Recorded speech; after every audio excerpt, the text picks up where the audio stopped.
I would increase my allocation to cash. I'll stick with cash, but let me kind of put that in a context. The most powerful investment tool we have is diversification. Problem is people don't understand what diversification means. So I run into people all the time. They say, well, I'm completely diversified. I own 50 different stocks in 10 different sectors, semiconductors, consumer non-durables, minerals, et cetera.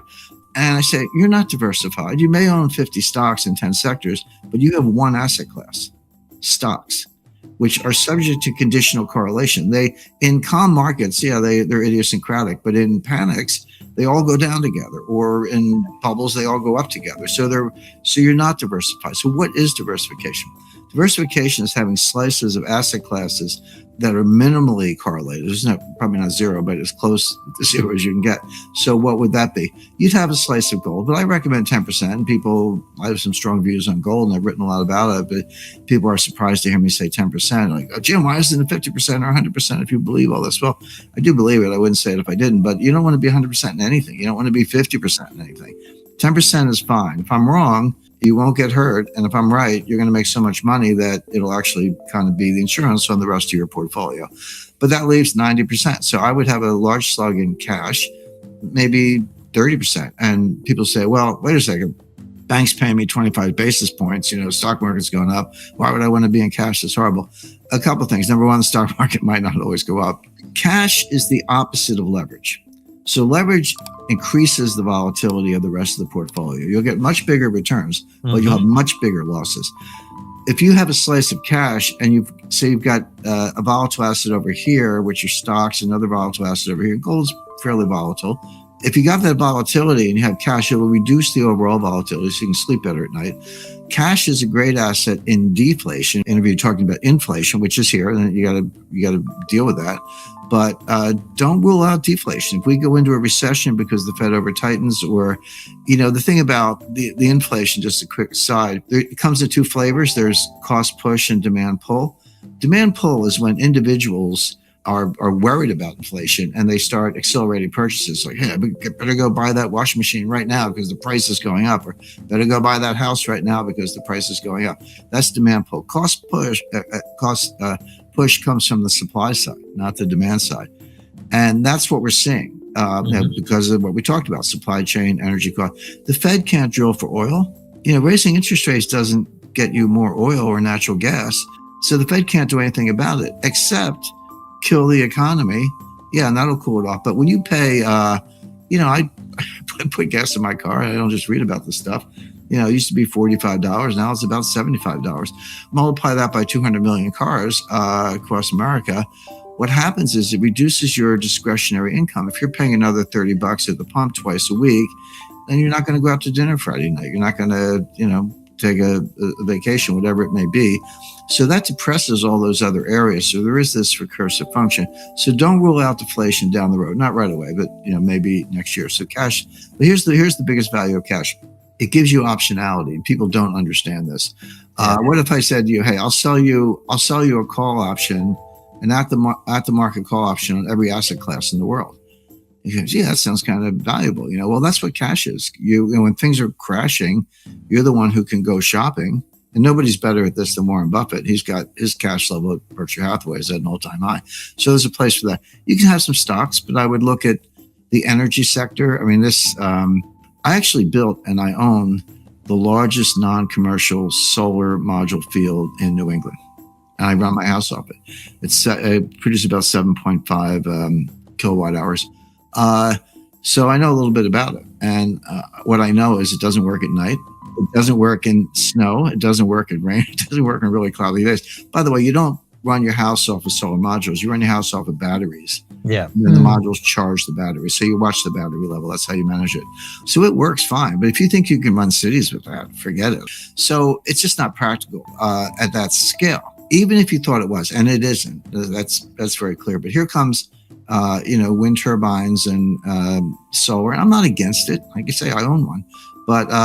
But they're not scalable. They're intermittent. And they don't give you the base power, baseline power you need to run a modern power grid. Meanwhile, here's global demand. Okay, so the gap's getting bigger. It's not getting smaller. Renewables, whatever the pros and cons, are not closing the gap. The gap's getting bigger. There is no substitute for oil and natural gas and uranium. You got to put uranium in the mix, and hydro. If you live in Quebec, that's great. A lot of hydro, but not so much in the desert. And I've spoken to, without mentioning names, I would say you can go no higher in terms of who knows. Let's just say board members of the 5 biggest oil companies in the world who said, yeah, as he said, we talk about that, but we can't say it publicly because we'll be, dragged, chained and dragged through the streets. But those are just the facts. So therefore, if you have an oil sector that's been bashed by the climate alarmists, but you can't do without it, which is true, buy some oil companies. When they're, so there's your stock portfolio, private equity, venture, real estate, not commercial but residential, yes, and farmland. That's one of the hottest asset categories, and gold. So that's diversification, and that's the kind of portfolio you want, the kind of season to taste. So the question is, will the Fed go down that path, do what they have to do the only thing they can do to subdue inflation at the cost of a very severe recession and something like a stock market crash?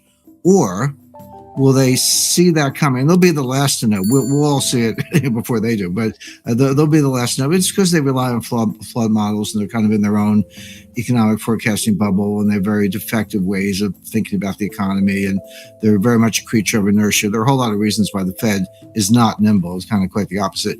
But they'll see it eventually, probably when it's too late. And will they balk at that point and stop rate hikes and maybe even reduce rates? That could save us from the recession, but that will just amplify the inflation. So rather than say which one's going to happen, I prefer to lay out those two paths and then just watch it very carefully. But more to the point, we've seen this movie before. This is a replay, and I think it's on, like you hit the remote control for double or triple speed. It's going to happen faster, but this is a replay of everything that happened from 2013 to 2019 and into 2020, which was, I'll just go through it quickly. So 2013, May, Bernanke says we're going to taper asset purchases. That's money printing, quantitative easing, whatever you want to call it. The market, tanks, bonds go down. Everyone's like, oh, it's over. Bernanke balked. But finally, in November 2013, they said, okay, the taper begins. They were still printing money, but at a slower rate, and that matters. That went on until late 2014. The taper was over. They stopped buying new assets. They said, okay, here come the interest rate hikes. Except they didn't come for another year. It wasn't until December 2015 that then Janet Yellen finally raised rates. And then another year for the second rate increase. So it was December 2016. So it was really, really slow. Took 2.5 years, but they got to 2 rate hikes. But then here comes Jay Powell. And then like clockwork, boom, boom, boom, 25 basis point hikes every meeting. And all the Fed was trying to do was to get back to normal. They were trying to get interest rates to maybe 2.25, 2.5, get the balance sheet down to, something like 2.5 trillion. They never specified it, but that would have been a reasonable level. So, okay, now interest rates are kind of normal, 2.5, balance sheet's down around 2.5 trillion. We're back to normal. We finally got through the global financial crisis of 2008. We undid all that stuff. Well, what happened? From October 1st, 2018 to December 24th, 2018, the stock market dropped 20%. That was the December 24th, 2018, we call it the Christmas Eve massacre. Stock market went down 3% in one day. But the Fed was tightening into the weakness, as they always do. And the last interest rate hike, it was December 16th or 17th, within a day or two, but mid-December 2018, they were still hiking and raising rates. And that was the last straw. And then the market just tanked. And then finally, Jay Powell got the message first week of January 2019. He says, okay, that's it. We're going to be patient. Use the word patient. It's one of these code words. You have to get the code book out and see what it means. But patient means we won't raise rates again without giving you advance warning so you can get out of your carry trades or whatever. And then he went further, said, looks like we got to cut rates. And they did. And then by early 2020, here comes the pandemic.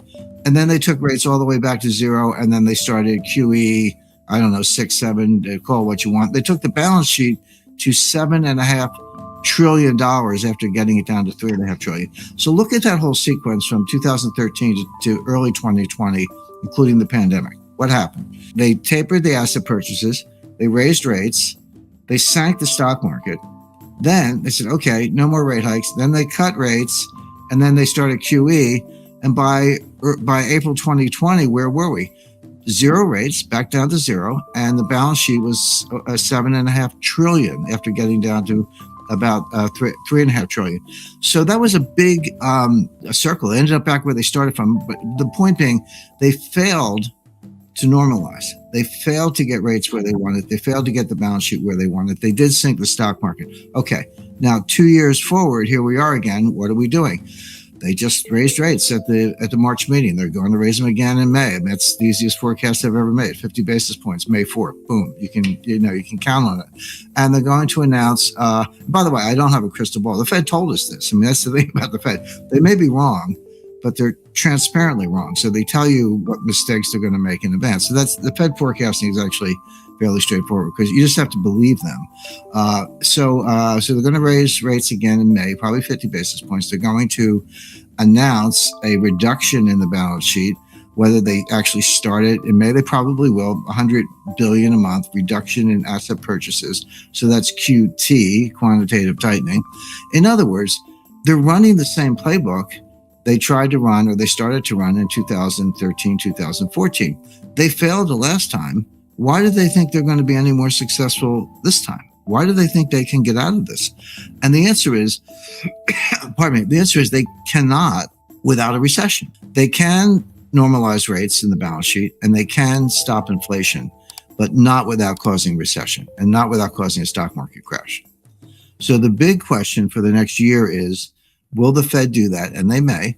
Or will they balk again, at which point you might rescue the market, but the inflation is just going to go wild.